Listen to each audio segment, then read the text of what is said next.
Check this out. This is insane. And first I was a bit confused. I was like, wait a minute, what is he carrying? Is that some sort of payload? But no, let me pause here. You can see 8 motors, so heaps of thrust, heaps of power. It's carrying a GoPro. This is insanity. Check this out. So that doesn't really do it justice. This is where it's at. 0 to, wait, was it 300? Oh, 300 kilometers, my mistake. Yeah, 391 kilometers.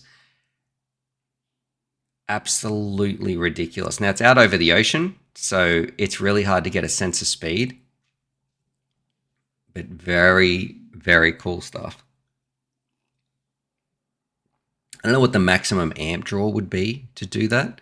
But yeah, like 200 seconds and it's disappeared. Really just, I don't know, like next level engineering. Let's see, is he going to show us a replay of this? That's the only problem. Like it's over far too quickly. Comes in for a bit of a landing. I guess you've got to land them very, very carefully. Looks like an amazing place to fly as well. I'm going to pause it on the screen in just a second so we can see.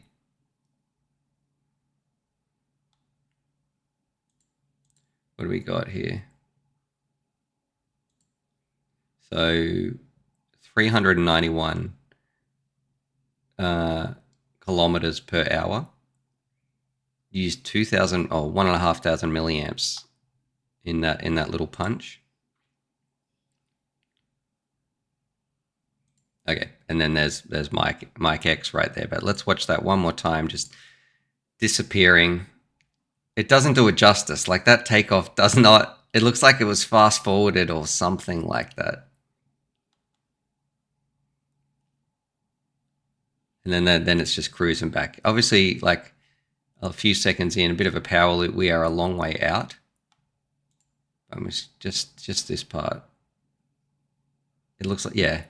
I don't know. I thought it was a really, really cool video. Some exciting times. It's great to see that even with like ESCs today, they are still pushing the limits. I never thought we'd need a 70 amp ESC that's doing some things a little bit differently. But here we are building. I don't really want to build an 8 or an octa quad. It's just a lot more things that can go wrong.